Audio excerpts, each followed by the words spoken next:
একটা গাছে কত পরিমাণ বাদাম ধরছে দেখতে পাচ্ছেন। এগুলো এখনো অনেক ছোট ছোট, এখনো কিন্তু এই বাদামগুলো বড় হবে। এই যে দেখতে পাচ্ছেন ছোট বড় মিলিয়ে কিন্তু হচ্ছে বাদামগুলো। দর্শক, আমি একটা ক্ষেতে আছি, যে ক্ষেতটা বলার আগে বলে নিই, সবার প্রিয় আমাদের যে ফলটা এবং যে খাবারটা আমরা বিভিন্ন জায়গায় যে কোনো স্থানে আমরা কিন্তু খেতে পারি, সেটা হচ্ছে আমাদের সবার প্রিয় বাদাম। চীনা বাদামের কথা বলছি।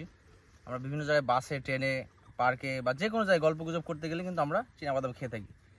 আর এই বাদাম আমরা মনে করি অনেকেই যে বাদাম আসলে কীভাবে তৈরি হয়, এটা কি মাটির নিচে তৈরি হয় নাকি মাটির উপরে তৈরি হয়, আসলে এর প্রক্রিয়াটা কী? অনেকে আমরা দেখেছি, অনেকে হয়তো দেখি নাই। আজকে আমি এই ভিডিওর মাধ্যমে দেখাবো আসলে বাদামের কিভাবে তৈরি হয়, সেটা মাটির উপরে হয় নাকি মাটির নিচে হয়। তো দেখেন, আমি যে এটা যে আমার পিছনে দেখতে পাচ্ছেন, এটা পুরোটাই হচ্ছে একটা চীনা বাদামের ক্ষেত। এই ক্ষেতের মাঝখানে আমি কিন্তু বসে আছি। আর এই যে গাছগুলো দেখতে পাচ্ছেন, এই যে লম্বা লম্বা লতা আকৃতির, এগুলো কিন্তু এই বাদামের গাছ। আর হচ্ছে অবশ্যই বুঝতে পারছেন, যদি বাদামগুলো মাটির উপরে ধরে থাকতো তাহলে কিন্তু এই গাছে ধরে থাকতো, কিন্তু আমরা দেখতে পাচ্ছি যে এই গাছে কোনো বাদাম কিন্তু ধরে নেই। তার মানে কি? তার মানে হচ্ছে বাদামগুলো নিশ্চয়ই মাটির নিচেই হয়ে থাকে। তো আমরা এখন একটু প্র্যাকটিক্যালি দেখা যাক যে আসলেই বাদাম মাটির নিচে ধরে থাকে কিনা। তো দেখেন, আমি এখানে একটা গাছ আর কি উঠাবো। এটা ছোটো গাছে উঠাই, কারণ এই গাছগুলো এখনও পরিপুষ্ট হয়নি। এই যে এই গাছটা আমি এখন উঠাই, দেখি যে এর নিচে আসলে বাদাম আছে কিনা। বিসমিল্লাহ।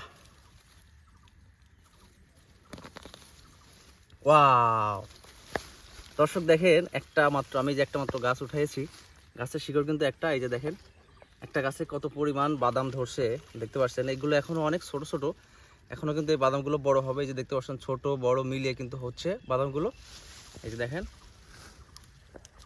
এখানে অনেকগুলো বাদাম ধরছে একটা গাছে, আরও ছোট ছোট অনেকগুলো আসছে। এগুলো কিন্তু বড় হবে, এখনো তার যে বাদামের পরিপুষ্ট হওয়ার সে টাইমটা কিন্তু এখনো আসে নাই। এই গোড়া থেকে আরও যে বাদামের এই যে ছোটো ছোটো কুচি, এগুলো আরও বের হচ্ছে।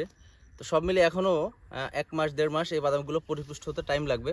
আর বাদামগুলো দেখেন যে আসলে এখন বুঝতে পারলাম যে বাদামগুলো আসলে মাটির নিচেই ধরে থাকে, মাটির উপরে কিন্তু বাদাম ধরে না। এগুলো হচ্ছে চীনা বাদাম, অনেক দামি। আর বাংলাদেশে এগুলো চাষ হয়, বিশেষ করে আমাদের চুয়াডাঙ্গা ঝিনাইদহ জেলায় এই চাষগুলো বাদামের ব্যাপক আকারে বেড়েছে। তারই পরিপ্রেক্ষিতে কৃষক কিন্তু এই বাদামের চাষগুলো করেছে। আর এটা হচ্ছে লাভজনক একটা চাষ, কারণ বাদামের তেমন একটা পরিচর্যা নাই, খুবই কম। শুধুমাত্র একটু সার আর একটু পানি সেচটা যদি ঠিকমতো দেওয়া হয়, তাহলে বাদাম থেকে কিন্তু ভালো পরিমাণে একটা ফলন আশা করা যায়। কারণ এর আলাদা কোনোভাবে আপনার পরিচর্যা তেমন নাই। এর আগাছা মারার দরকার হয় না, এর গাছগুলো কাটতে হয় না, কিছুই করা লাগে না। জাস্ট এর প্রয়োজন মতো একটু সার আর যদি সেচের ব্যবস্থাটা ঠিক থাকে, তাহলে কিন্তু এই বাদামের ভালো একটা ফলন আশা করা যায়।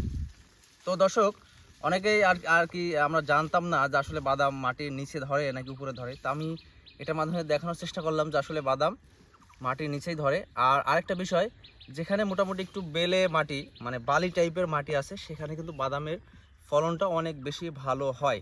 ঠিক আছে? তো আমাদের দেশে এই বাদামের চাষ অনেক বাড়তেছে, বিশেষ করে চুয়াডাঙ্গার এদিকে অনেক বেশি পরিমাণ বাড়তেছে। তো আপনারা চাইলে কিন্তু এই বাদামের চাষ করতে পারেন, কারণ স্বল্প টাইমে এবং স্বল্প খরচে এটা একটা লাভজনক ফসল আর কি। তো আশা করি ভিডিওটি আপনাদের অনেক অনেক উপকার আসবে এবং ভালো লাগবে। আর যারা বাদাম এই বাস্তবে দেখেন নাই, আজকে দেখলেন এই ভিডিওর মাধ্যমে যে বাদাম আসলে কিভাবে ধরে, তারা অবশ্যই কমেন্টে জানাবেন।